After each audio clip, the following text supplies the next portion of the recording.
Il y a des choses qu'on dit, d'autres qu'on garde pour soi.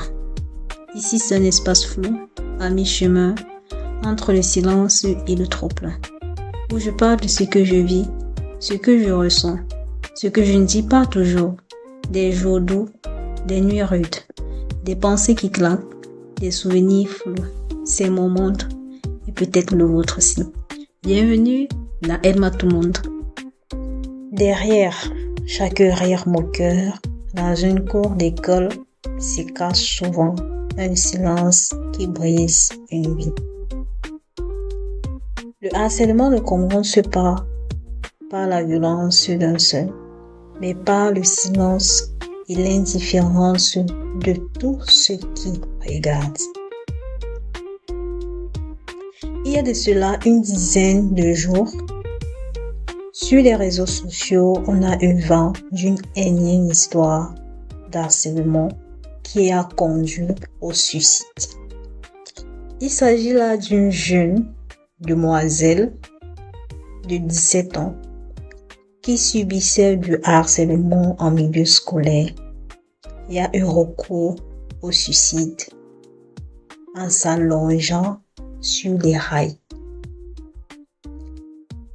Le harcèlement est une violence répétée qui peut être verbale, physique, psychologique ou même encore du cyberharcèlement qui vise à nuire à la dignité, la santé ou l'intégrité d'une personne, créant un milieu hostile et un déséquilibre de pouvoir. Je vais aborder ce sujet en mettant l'accent sur un angle, à mon sens, qui n'est pas souvent souligné. J'ai nommé l'éducation parentale.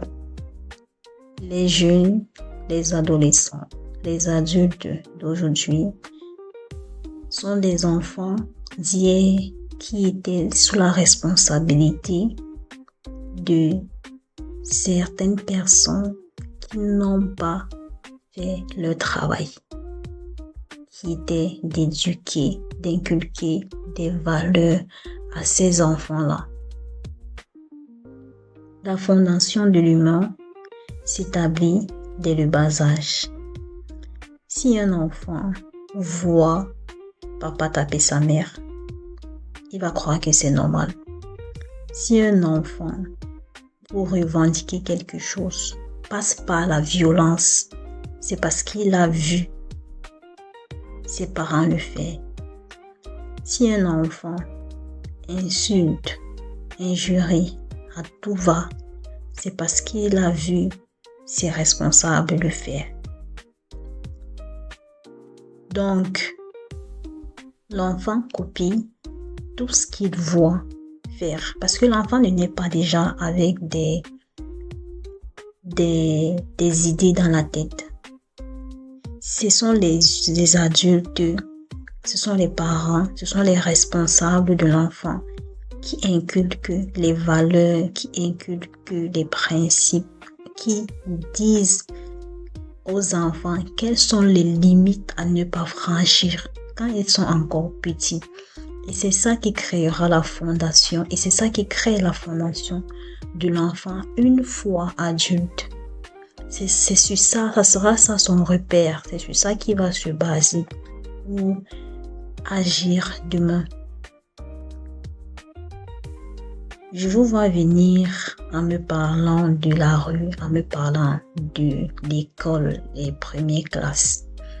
J'ai envie de vous dire que si l'enfant revient avec une parole, une injure, un comportement déplacé à la maison, c'est aux parents de rectifier ça, que demain il ne le fasse plus, même s'il a vu ça ailleurs. C'est pas parce que c'est pas toi qui injuries l'enfant que tu vas laisser l'enfant injurier parce que ça ne vient pas de toi. Non, si ça vient de l'extérieur, Tu dis à l'enfant ce qu'il faut faire, ce qu'il ne faut pas faire. Parce que ce n'est pas une valeur. Parce que ce n'est pas ça que tu veux qu'il garde. Parce que ce n'est pas ça que tu veux qu'il répète une fois étant adulte. Aujourd'hui, Dieu merci, les réseaux sociaux permettent de mettre la lumière sur cet acte-là, sur le harcèlement. Et c'est une très belle chose. Les gens vont prendre de plus en plus conscience de cela. Ayant été moi-même victime, plus jeune, de ce phénomène, je vous assure que une fois adulte, on a des répercussions. Il y a des choses qu'on n'ose pas faire.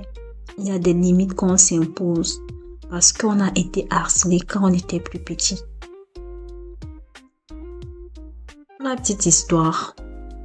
Quand j'étais au primaire, l'harcèlement chez moi a commencé au primaire. Quand j'étais au primaire, j'avais une jeune fille de peut-être mon âge ou voilà, de toutes les façons de ma tranche d'âge qui me harcelait.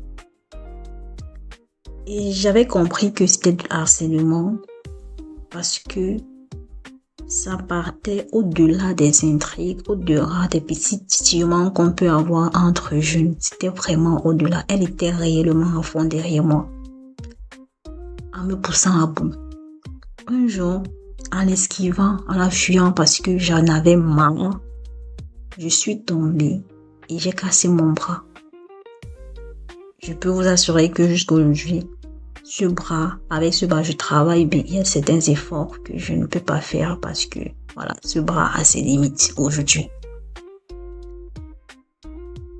Au lycée également, au collège, j'ai été victime de harcèlement. Dieu merci, j'avais des camarades formidables qui se levaient chaque fois que quelqu'un m'intriguait, qui prenaient ma défense parce que j'étais très petite. Pour les personnes qui me connaissent dans la vraie vie, j'ai pas de celle que j'ai au lycée aujourd'hui, c'est peut-être développé, mais pas tant que ça non plus. Je veux dire, j'ai gardé ce petit gabarit et tout. Donc, ce qui fait que je n'avais pas de force, j'ai pas de force physique, je n'avais pas pas la voix pour parler non plus. Donc, je ne pouvais pas me défendre seule, personnellement. Je ne pouvais pas. Je n'osais pas même répliquer et tout. Et Dieu merci, comme j'ai dit, il y avait des camarades qui me défendaient.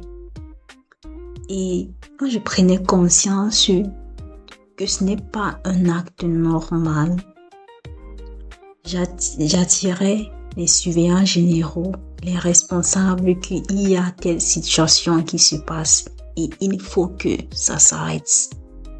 Il faut que ça s'arrête. Et bon, par la suite, je sais pas si on convoquait ces personnes-là pour leur demander d'arrêter et tout, mais ce que je sais, c'est que ça avait drastiquement diminué et je me sentais plus à l'aise. Ok, de là, on peut comprendre que moi, j'ai eu la chance qu'il y avait des personnes qui m'aidaient, qui étaient là pour moi, parce qu'ils savaient que ce n'était pas normal d'intimider quelqu'un, d'intriguer quelqu'un à ce point. Ils savaient que c'était pas normal et ils s'élevaient pour moi, pour me défendre. Aujourd'hui, ça me ramène à soulever un autre point, qui est la communication des parents-enfants. Parce que faut savoir que je ne me rappelle pas d'avoir eu à parler de ce genre de sujet avec mes parents. Bien que mon père, chaque fois, nous demandait à l'école ça se passe comment. S'il y a quelque chose qui se passe à l'école, n'hésitez pas à venir me dire. Mon père nous disait toujours ça. S'il y a quelqu'un qui te dérange, si même en marchant dans la rue, quelqu'un t'a dérangé, quelqu'un t'a dit un mot déplacé, viens me dire. Toujours me dire. Qu'est-ce qui s'est passé aujourd'hui? Toujours dire.